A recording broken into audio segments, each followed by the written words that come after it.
Sejarah awal Pulau Jawa, seolah terbungkus oleh misteri, karena sama sekali tidak diketahui keberadaannya oleh dunia. Sampai pulau ini dikunjungi oleh peziarah dari Cina, yakni Fahin pada tahun 412 Masehi. Konon, tanah Jawa pada masa lalunya menyimpan banyak misteri dan juga kisah mistis. Lalu seperti apa kisah tanah Jawa di masa lalu? Simak pembahasan lengkapnya berikut ini.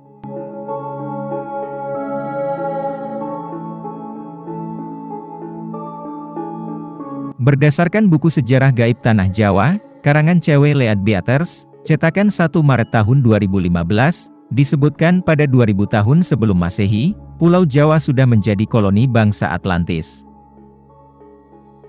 Tapi saat Atlantis hancur, Jawa menjadi negeri yang terpisah. Di saat masih dikuasai oleh bangsa Atlantis, inilah ajaran gaib hitam dan juga sesat, mulai diajarkan kepada penduduk yang tinggal di tanah Jawa ini. Sehingga pengaruh aliran sesat itu kemudian semakin kuat, dan merusak kehidupan yang ada pada saat itu. Mereka memuja dewa yang kejam, yang selalu meminta persembahan manusia, dan hidup di bawah bayang-bayang tirani.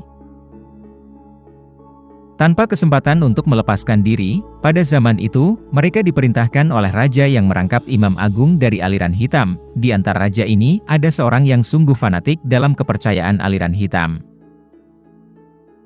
Sang raja memiliki keyakinan bahwa hanya dengan menjalankan praktik kepercayaan yang mengorbankan darah setiap hari, maka wilayahnya dapat diselamatkan dari kehancuran.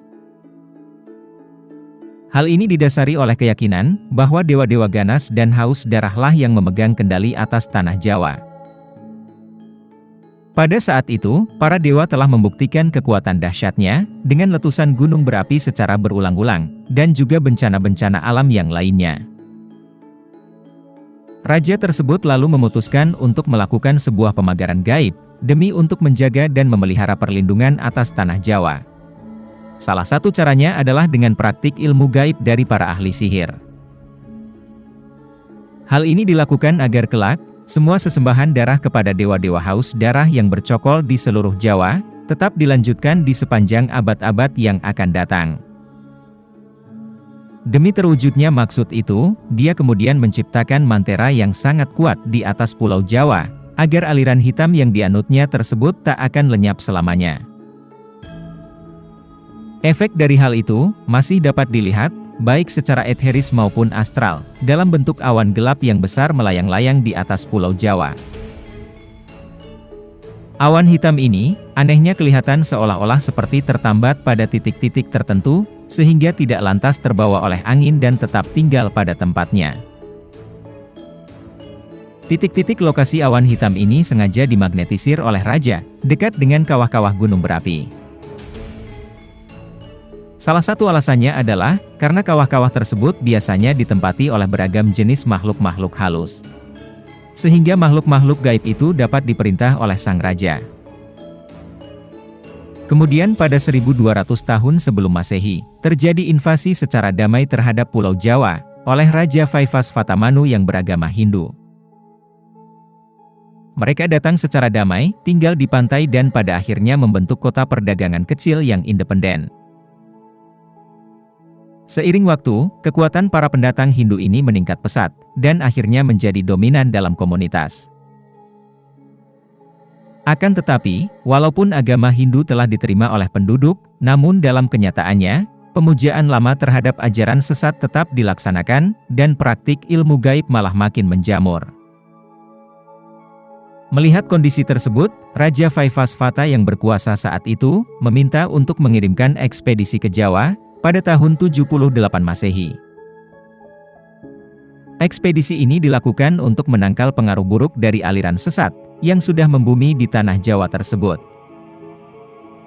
Pemimpin ekspedisi ini, dipimpin oleh ahli spiritual bernama Aji Saka atau Sakaji. Aji Saka ini sangat memahami tugas yang diembannya.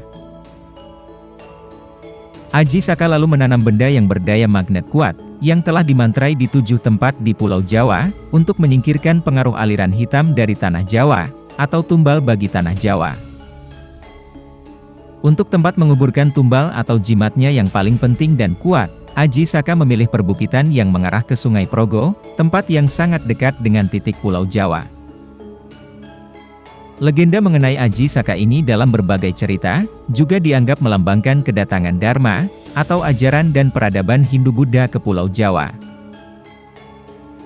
Akan tetapi, penafsiran lain beranggapan, bahwa kata Saka adalah berasal dari istilah dalam bahasa Jawa, Saka atau Soko, yang berarti penting, pangkal, atau asal mula, maka namanya bermakna raja asal mula atau raja pertama. Mitos ini mengisahkan, mengenai kedatangan seorang pahlawan yang membawa peradaban, tata tertib dan keteraturan ke Jawa. Karena Aji Saka telah mengalahkan Raja Jahat, Prabu Dewata Cengkar, sang penguasa hitam yang kala itu menguasai Pulau Jawa. Legenda ini juga menyebutkan, bahwa Aji Saka adalah pencipta Tarikh Tahun Saka, atau setidak-tidaknya raja pertama yang menerapkan sistem kalender Hindu di Jawa. Tumbal Aji Saka untuk menangkal kekuatan hitam pun bertahan hingga beratus-ratus tahun kemudian. Hingga sampai pada keadaan di mana jin kembali berkuasa, hujan darah di mana-mana, bencana merajalela. Pada masa ini, berkembanglah beberapa aliran ilmu gaib di Pulau Jawa, di antaranya kejawen, klinik dan kebatinan. Lalu pada awal abad ke-13, datanglah Syekh Subakir, seorang ulama yang dikirim Kesultanan Turki Utsmaniyah ke Tanah Jawa. Syekh Subakir adalah seorang ulama besar, yang dikirim untuk menumbali Tanah Jawa, dari pengaruh negatif makhluk halus saat awal penyebaran ajaran Islam di Nusantara. Karena Syekh Subakir mengetahui kondisi Pulau Jawa banyak dipengaruhi unsur gaib yang sangat mengganggu. Lalu Syekh Subakir membawa batu hitam dari Arab yang telah dirajah. Kemudian dengan karomah yang dimilikinya, batu hitam dengan nama Rajah Aji Kalacakra tersebut, dipasang di tengah-tengah Tanah Jawa, yaitu di puncak Gunung Tidar Magelang.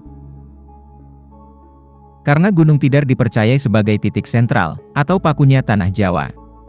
Hasilnya kekuatan gaib yang mengganggu di Pulau Jawa dapat dihalau. Pada masa ini, ilmu kebatinan berkembang lagi menjadi beberapa cabang, yaitu ketabiban, kawaskitaan, kesaktian, kanuragan, kekebalan, pengasihan, termasuk juga tenaga dalam. Kemudian sepeninggalan Syekh Subakir pemagaran gaib terhadap pengaruh negatif, dilanjutkan oleh para wali songo. Para wali ini mengajarkan ajaran Islam. Salah satu di antaranya yang terkenal yaitu Sunan Kalijaga.